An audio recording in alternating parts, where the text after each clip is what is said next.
Well, good morning again, everybody. So glad you're here today. You sound great. You look great.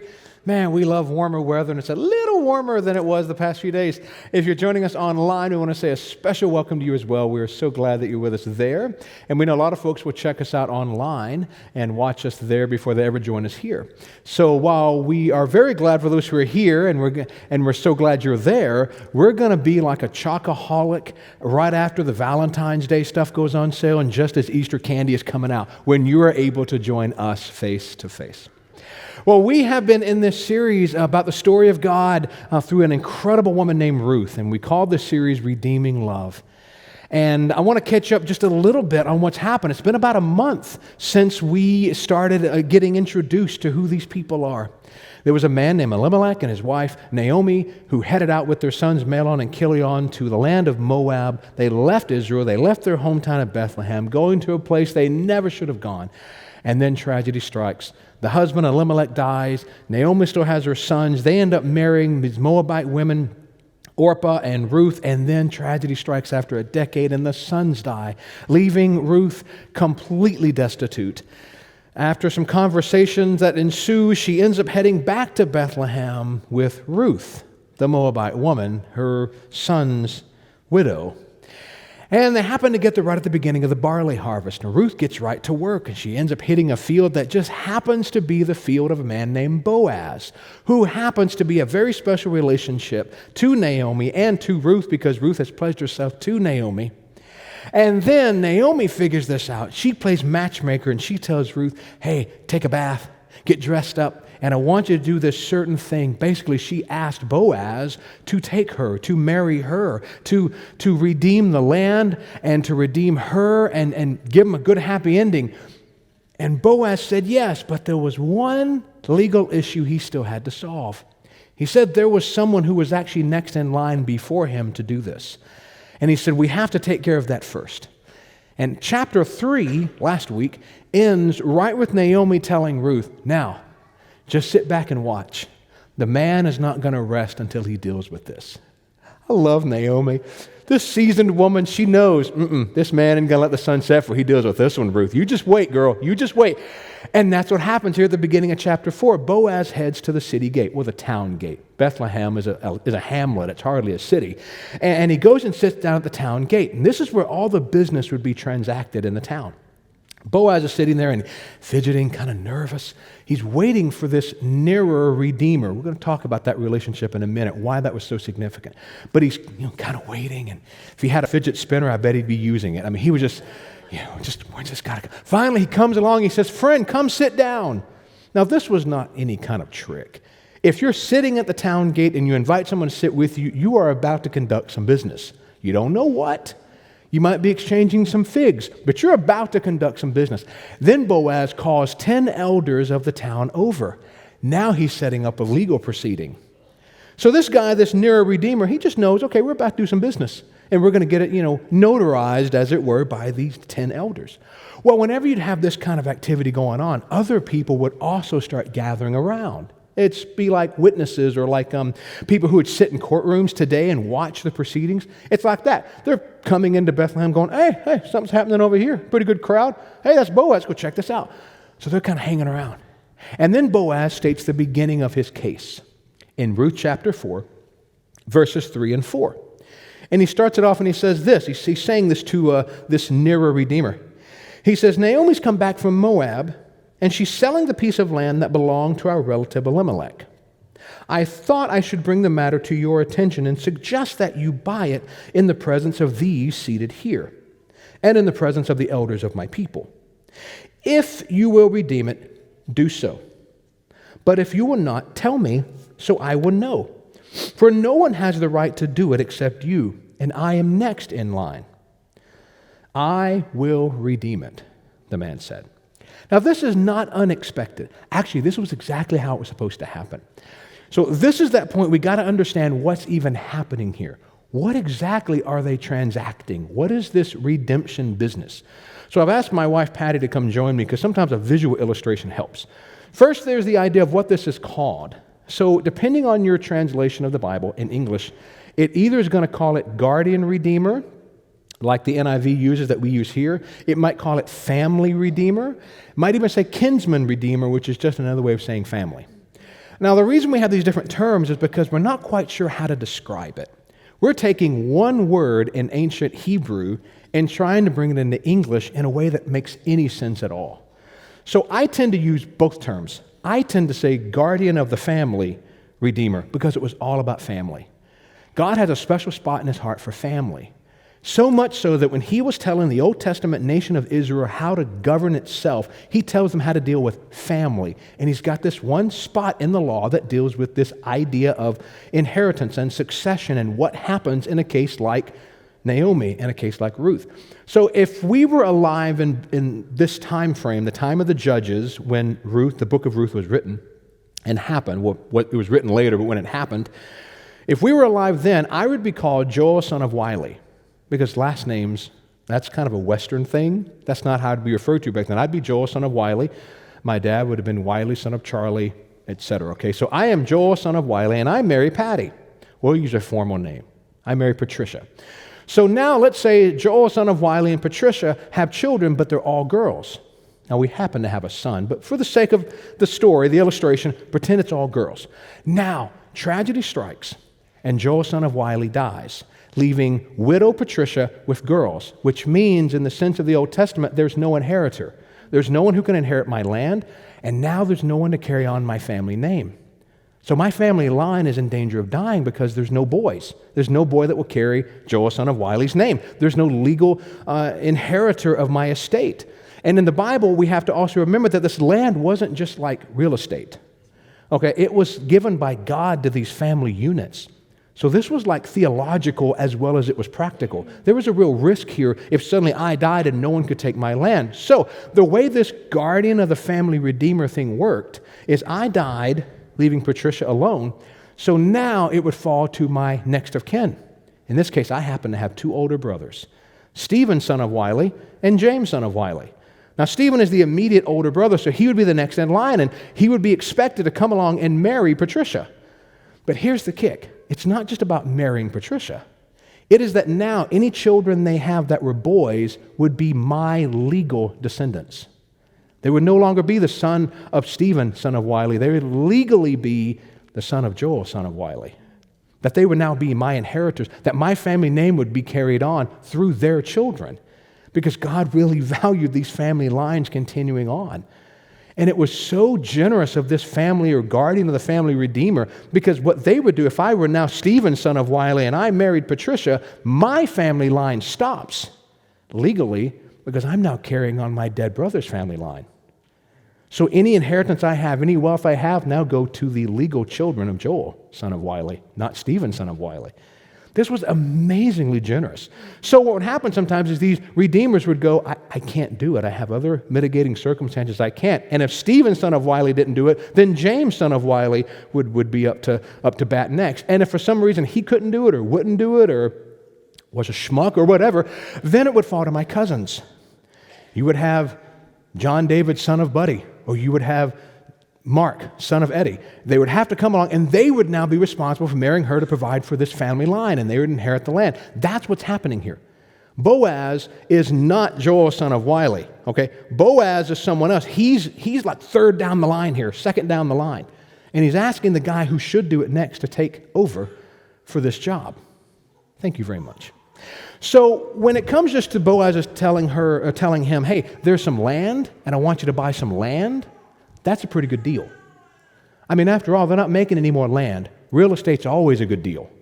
So he was going to pay a price. That's how redemption worked. You paid a price to redeem something, to buy it back.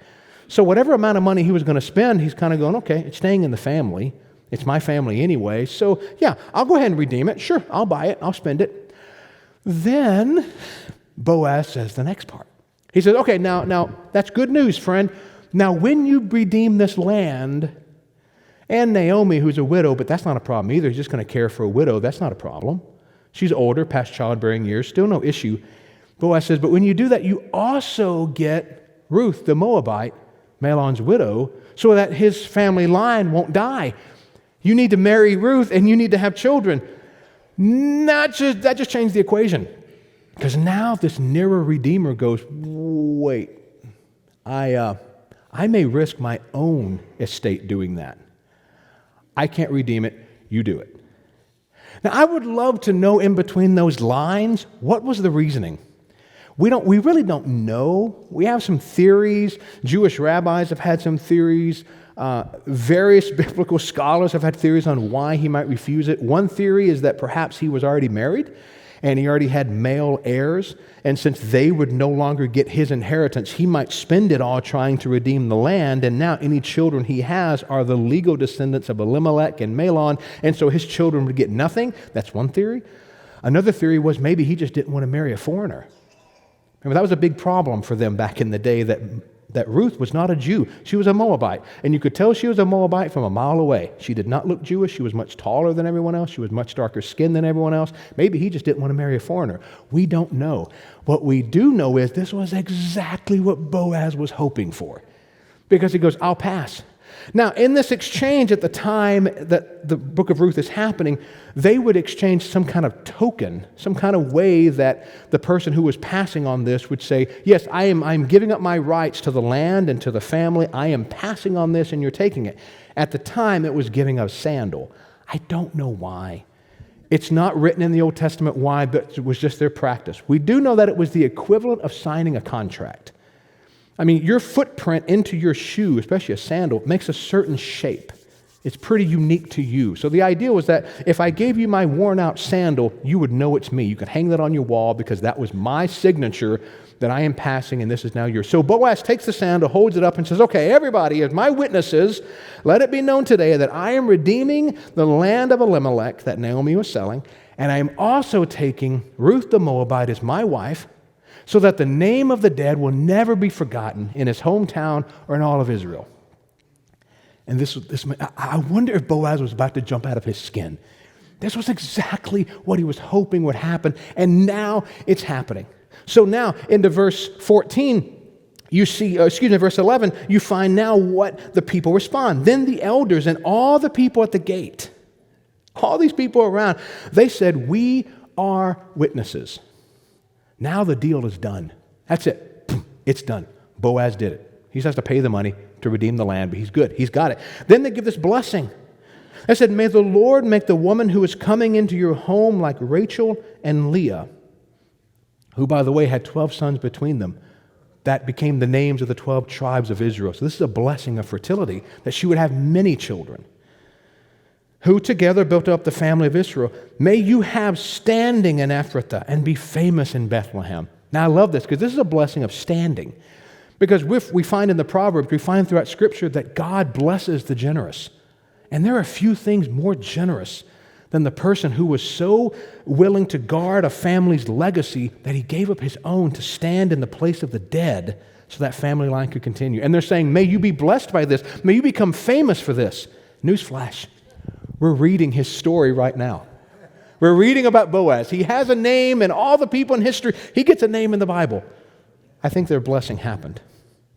Then they go back to this fertility again, because remember, the family was the point. The point was not the land. That was dealt with too. But the point was the family, that the family line would go on. So they come back to this in verse 12. Through the offspring the Lord gives you by this young woman, may your family be like that of Perez, who was one of Boaz's ancestors. Now they're getting into the family line. Because again, it's about the family. May your family be like that of Perez, whom Tamar bore to Judah. So they give these blessings to them. And then he wastes no time. I wonder if he ran. A Jewish man would have probably not run anywhere to be seen by anybody. But I wonder, because we just know the next verse just tells us he marries Ruth.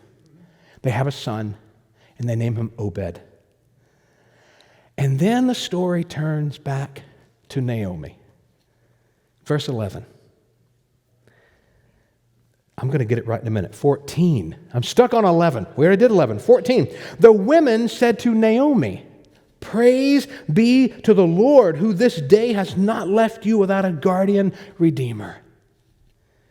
May he become famous throughout Israel. He will renew your life and sustain you in your old age. For your daughter-in-law, who loves you and who is better to you than 7 sons, has given him birth. Then Naomi took the child in her arms and cared for him. The women living there said, Naomi has a son. I mean, this is amazing. I love this part of the story. I love this part of the story. Because these women heard Naomi in chapter 1 just a few months prior, maybe 6 months prior, maybe a year at this point because Obed's already been born. So maybe it's a year prior. Maybe at a stretch, I'll give you 18 months. They heard Naomi coming back into town with nothing but this Moabite woman in tow. And she says, don't call me Naomi. Don't call me pleasant.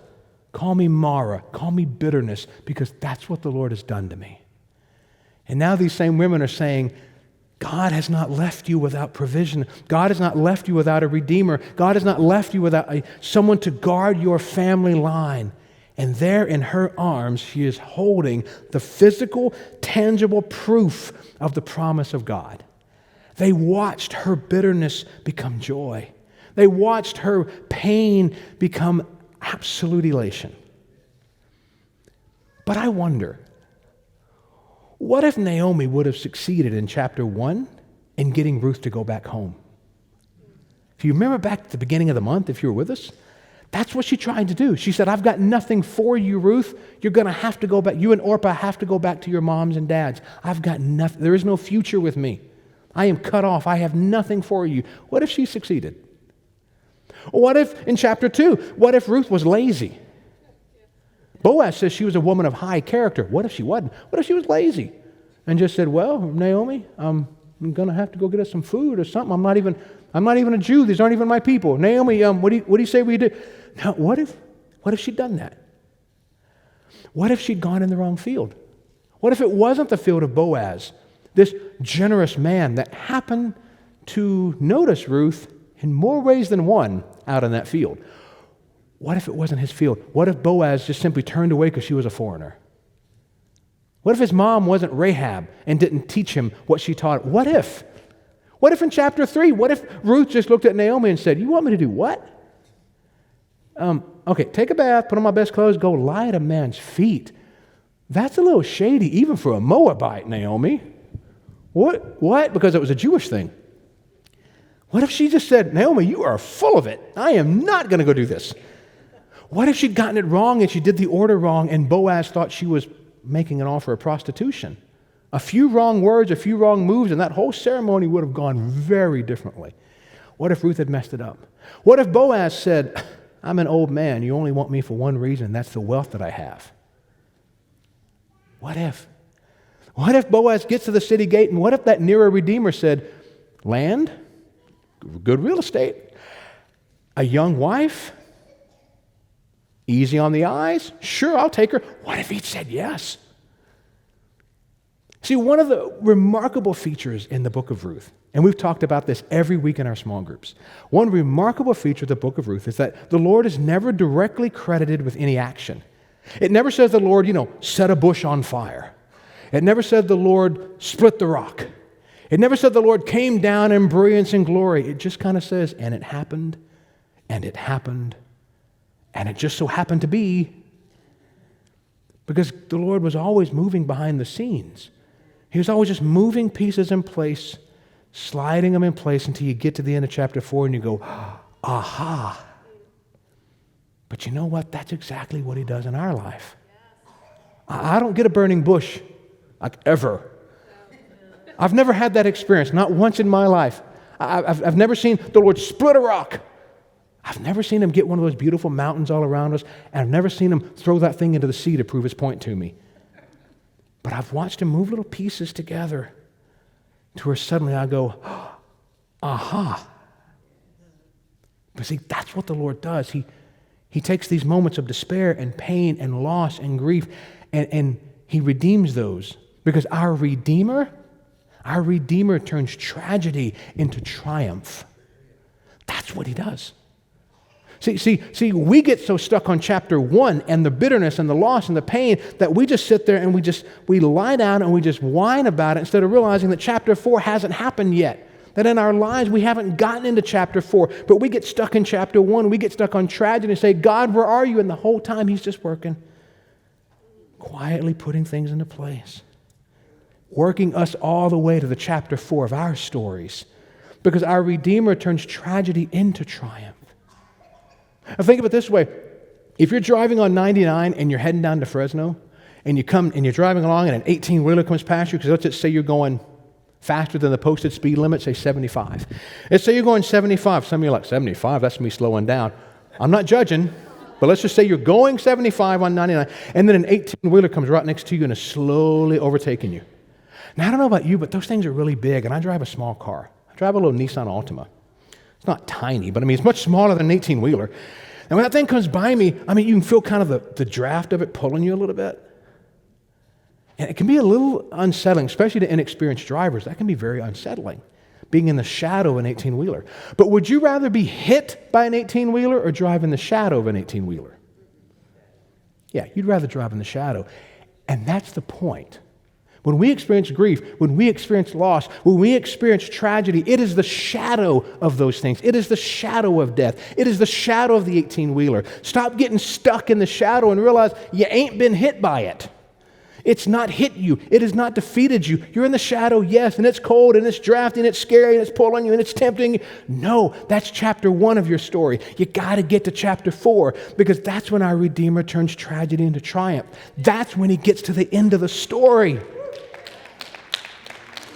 Is anybody else paying attention to this? Y'all are not responding as well as I'm preaching. This is really good news. I mean, this is my story. This is your story. This is what the Apostle John, when he's a much older man than he was in the Gospels, he's at the end of his life, he looks back and he writes this in 1 John chapter 5, verses 1 through 5. And just imagine this. This is not baby-faced John who walked with Jesus. This is 80-something-year-old John, the last living apostle, known so well by the church, he simply refers to himself as the elder. He writes this: everyone who believes that Jesus is the Christ is born of God, and everyone who loves the Father loves his child as well.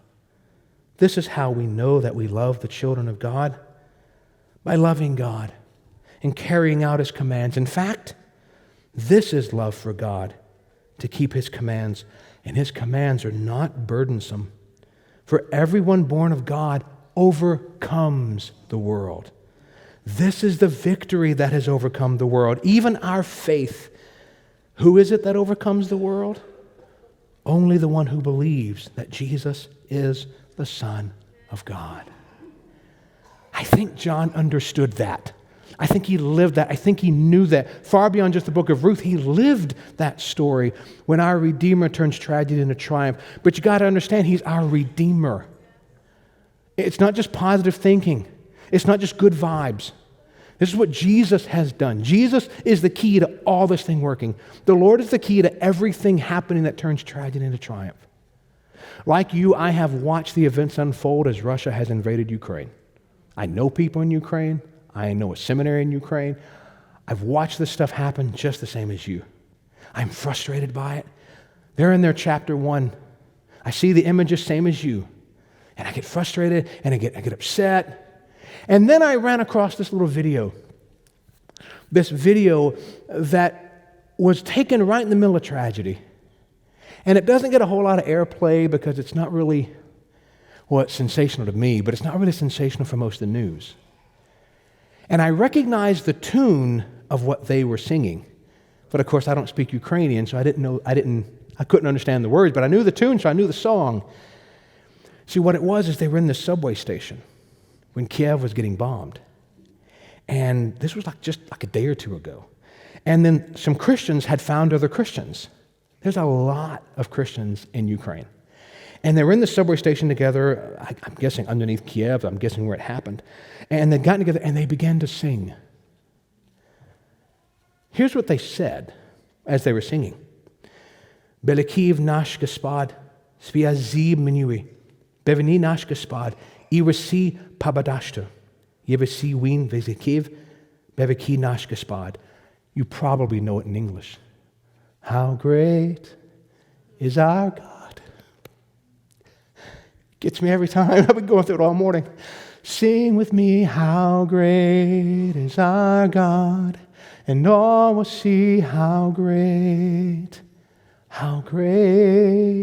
is our God. And they were singing, and they just kept singing it over and over. And they sang the verses, and they sang the bridge, and they sang the chorus, and then they just started praying with people. Their homes were bombed. Their family has been killed. They are having to defend their own homeland.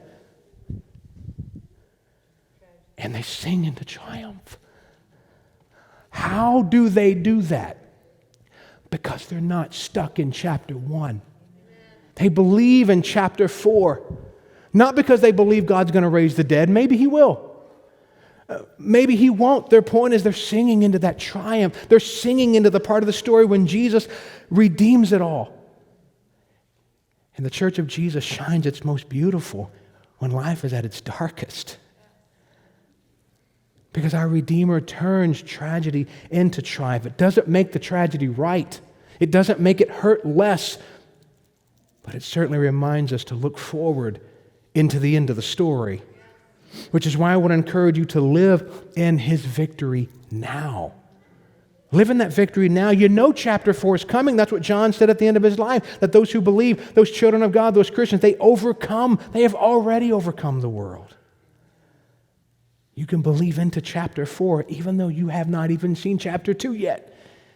Your story is still maybe in the middle of the pain, or maybe you're just kind of starting to see a little ounce of provision from the Lord, and you're saying, Lord, it's still not enough. No, you're just in chapter 2. Hold on. You've not seen the end yet. You've not seen the rest. That's why we say live in His victory now. Learn to worship the Lord for His generosity to us. Learn to worship Him for His generosity. He has given us so much. I mean, why can a bunch of Ukrainian Christians in a subway station sing "How Great Is Our God" while the room is shaking under the bombs? Because they believe it. You gotta believe it. You gotta feel this down to your toes. That He's been so generous to us. Do you think He's forgotten you just because you're somewhere in chapter 2 or 3 of your story? No, He hasn't. He's still there. He's still moving. He's still working, still sliding pieces into place. And worship is what helps us center our minds and our hearts on Him. It gets us off our circumstances and onto the one who controls all those circumstances. That's why it amazes me when Christians get oppressed, they start singing. We have a singing faith. That's why music is so powerful. That's why worship and praise is so significant in our lives. Because it just instantly puts us and focuses us on Him. Cultivate that in your life. Worship Him for His generosity to us. He's been so good. I mean, past several nights, as we put our kids to bed, we have made a point to pray with them that we are grateful that we're not worried about bombs falling over our home. We have beds to sleep in. We're safe. That is enough to be generous. That's enough to be grateful for His generosity for. And while we pray for those who don't have that, we don't necessarily pray that they would just simply survive the tragedy. We're praying that they would feel His generosity even in the middle of it. That's what worship can do. It focuses us on the God who walks on water and who walks the waves. That's what it can do for us. So commit yourself to Him. Commit everything you have to Him. Ruth had to follow these steps, even though she didn't quite know she didn't know she was going to get a husband out of this deal. But she did. Naomi didn't know she was going to get another son out of the deal, but she did. Boaz didn't know he was going to get a wife out of this deal, but he did. But you got to commit yourself to Him. You got to refresh that. If you're already a disciple of Jesus, you're not getting saved again, but you are saying, okay, Lord, I've walked a pretty good amount off this path, and I need to come back. Like we often will say, if you and the Lord have parted ways, who moved? It was us. We moved, so go back. Go back to where you left Him. And if you've never committed yourself to Him, man, I got some really good news. He is still taking adoptions. He is still holding His arms out saying, I got this. I want to have it. Give me your heart, and I'll do more with it than you ever could. He still offers the same thing to us that He offers to Naomi. But it does come at a cost. You got to trust him. You got to believe. You got to believe it to the best of your ability down to your toes. And we'd love to tell you more about that. We'd love to tell you how to take those steps. Every few weeks we talk about it, but Tony talked to you about this last week, that he said, you just simply believe in the Lord Jesus, you confess with your mouth that he is Lord, and you'll be saved. It's so simple and yet so profound. If you want to know more about that, mark that on your connection card. We will happily give you information about that. We want to walk you through that. We want to show you what that means, because that's what gets us through. Him. That's what helps us make sense out of a broken world. Him. Because we don't just serve some dead wooden idol. We serve a God that defeated death, and defeated death for us. And so then the story of Ruth ends in the very last few verses. An epilogue, if you will. The human author, as far as we know, was probably the prophet Samuel, who lived a while after all these events. But as he's writing this, the Holy Spirit wanted to ensure we didn't miss the point of how important Ruth was to the story. So in the last few lines of the book of Ruth, we don't find Ruth's name mentioned. But boy, without her, there would not have been a story. Ruth chapter 4, verses 18 through 22. This, then, is the family line of Perez. Perez was the father of Hezron. Hezron the father of Ram. Ram the father of Amminadab. Amminadab the father of Nahshon. Nahshon the father of Salmon. Salmon the father of Boaz. Boaz the father of Obed. Obed the father of Jesse. And Jesse the father of David. David, who would become the king of Israel. David, who received the promise from the Lord that one of his offspring would be the Messiah. That's why Ruth matters. That's why this amazing woman exists in the Bible. Without her, there would have been no Jesus on earth. That's how dangerously small that thread had gotten. And yet, our Lord took tragedy and pain and grief and loss and a no-win scenario and turned it into victory and hope and a future, not just for Naomi and Ruth, but for all of humanity, for every one of us. This is why Ruth matters, because our Redeemer turns tragedy into triumph. Because our Redeemer, our guardian Redeemer, the one that brings us into the family, is that great, great, great, great, great, great, great, great, great, great, great grandson of Ruth and Boaz. And his name was Jesus. That's the story of redeeming love. That's the story of our guardian Redeemer.